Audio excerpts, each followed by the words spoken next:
What is going on, my awesome subscribers? Thanks for checking out this training video. I appreciate all you guys who are following me up to this point. Most people don't realize that I've been online for like more than 12 years now, like full time. I was practicing before then, but I never really got a YouTube channel going. One, YouTube wasn't even available. I don't think at the time that I went online. I have to double check on that, but if it was, I didn't even know it. I didn't even know how to upload a video back in 2010, which is crazy that I got here today. But anyway, I appreciate you guys kind of rallying around me and spreading the word and all of the messaging that I put out there as I work through some kinks with my new YouTube channel. It's been really fun, and I've really been enjoying putting out some content for you guys. So I appreciate all your feedback, and please keep the feedback going, okay? So I thought, all right, I'm sitting here, I'm getting some admin work done, just hanging out in my Carhartt gear. Like, let's do another one. Let's give you guys some more content. So I want to talk about healthy fat in your diet, because sometimes a lack of healthy fat in your diet is a legitimate root issue of maybe why you're not able to lose additional body fat. And in my world, I'm looking at all the symptoms of an individual and why are these symptoms here, right? And so often weight, it can be a symptom for an individual, but it has nothing to do with food. Weight for an individual, excess weight could be a symptom of chronic emotional stress about life. Maybe they're still lugging around some past trauma. Maybe they have an inner world sort of soulful yearning or desire for more in their life. It could be a sign that we need to slow down a bit. Or maybe we do need to learn better ways to nurture and care for our emotional well-being. But sometimes has nothing to do with food. Sometimes, however, food imbalances are at the root of one's symptoms of weight loss resistance. So if, you feel binge eating, chronic overeating, not really your big issue for you, or your personal stress levels aren't through the roof. Everybody has stress, right? But they're not through the roof. You're not over exercising, but you're legitimately not losing weight. Then this is a great time to look at your general macronutrient balance. It can be really helpful in determining, do I need to tweak something? And this often happens when I work with my clients, where sometimes the first step that I need to do with them is I got to get them good here. And as their body relaxes and the emotional eating relaxes around food, right? The stress reduction around food relaxes, then oftentimes things, balance out pretty nicely. But sometimes we get to that point and maybe they haven't lost a lot of weight to that point if their body has weight to lose. And so then we get to do some macronutrient tweaking. And at that point, they're not so triggered by food that it's a really fun explorational process. So I do find that some of my clients need to shift up some of their macronutrients at that time. And I find some need to shift down some of their macronutrients intake at the time too. So when I say macronutrients, I'm referring to just proteins, carbohydrates, healthy essential fats, and I'm going to include water in this here too. So today I want to focus again specifically on healthy fats, because this is often the one macronutrient that many of my clients need a bump up with, because so many years they are avoiding fats because of their calorie content, like they know the numbers of it, or maybe because they have somewhere along their dieting history picked up this belief that fat in food makes you fat, or if you eat fat, it won't help you lose weight. And just essential fat in food does not mean that you will have more fat on your body.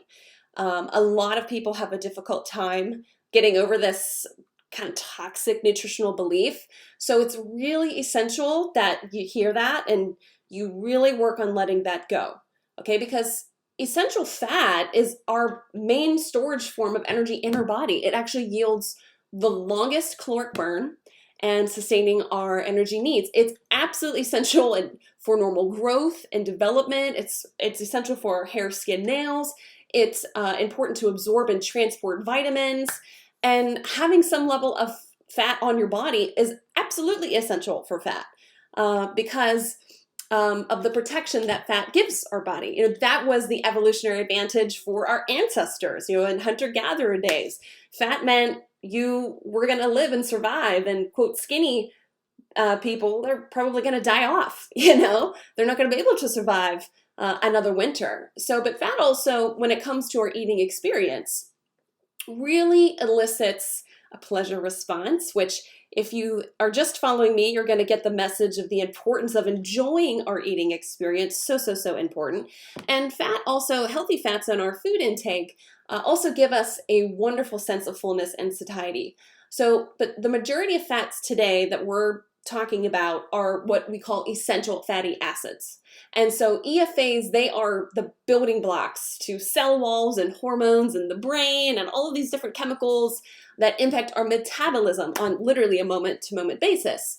And when we don't get enough essential fat intake, that can contribute to a lot of symptoms that we're going to be talking about here in just a minute, which include low testosterone in males, inefficient blood sugar regulation, and more. So there's a huge difference between a natural fat, like found in avocados, and those that have been highly processed, like in fat foods. So essential fats, what we're going to focus on here today, not the kind of unhealthy fats found in fast foods, because essential fats are just that. They're essential. They're essential to our life. And anything that's essential, if we are deficient in, symptoms are going to arise. And inability to lose weight is just one of the symptoms that having a lack of these essential fats in your diet can produce, which might sound a little counterintuitive, right? But when you add in, if you're deficient and you add in essential fats that the body is missing, thermic efficiency, whoop, that's like your inner thermostat here, starts to return to normal. Your body isn't worried anymore about not having enough heat to produce for the body. So when your body is deficient in any macronutrient, such as fat or protein, it will generate a survival response. And what that does is ultimately slows down your calorie burning capacity, because I need to preserve, there might be tough times ahead. So you're never at your full capacity in terms of your calorie burning power. So a body deficient in dietary fat will more than likely be more willing to store excess or unneeded calories as body fat, because you're just not getting it in. So some symptoms, okay, so this is where, let's look for the body feedback. If it's telling us that maybe you need a little bit more of essential fat intake in your diet. So some symptoms will include constant hunger. Binge eating can be one too. Overeating, emotional eating. If you have a lot of more ongoing immune issues, headaches, just feeling that constant hunger gives people a feeling of like your appetite's out of control. Another more distinct symptom would be a low sexual response and just a desensitization to pleasure in sex and life and pleasure in general. So kind of feeling like you're numbing out a little bit. Some other symptoms can include constipation, dry, brittle hair, poor cognitive function. That could also cross over for sure with some lack in proteins or lack in carbs. Some of these do cross, but just giving you some examples to kind of look at your own symptoms here. Fatigue, poor digestion is another big one. If you are having constipation, or it's just really hard to have a bowel movement, or you have infrequent bowel movements, that's a pretty distinct one. And there's many more. So I just wanted to give you a couple just to get the message of how important your healthy fat intake is. And maybe you can recognize some of your symptoms that I kind of rattled off there. So, sometimes I'll have a client, at some point that will say, well, I haven't had fat for a long time and I never had any issues before. So why would it be an issue now? And that can happen. People can often eat a low fat diet for a long period of time, even years, but without really any effects like we're talking about here. And then boom, all of a sudden these symptoms kind of emerge, or they suddenly have a weight gain, or again, an inability to lose it. And in these situations, it's hard to make that connection without someone like myself stepping in and being able to give you some objective feedback, because there just hasn't been any negative symptoms up to that point, right, with your fat intake. So in that situation, oftentimes, symptoms are just more time released. We just didn't know it. So here are some healthy fats sources that you can begin to incorporate a little bit more of in your diet. If you feel like, I think that might sound like me, I might need to boost my healthy fat intake up a little bit. So we can look at healthy oils, which include olive oil, coconut oil, macadamia, sunflower, flax, and almond oil. You could also incorporate sources of olives or nuts and seeds and nut butter, so things like almond butter, peanut butter, cashew butter, avocados, wild fish. That's usually a pretty commonly known one, so things like salmon, whitefish. Free-range meats even have some essential fats in them as well. Same with the free-range eggs. You can do high-quality butter, like ghee would be another one to try out.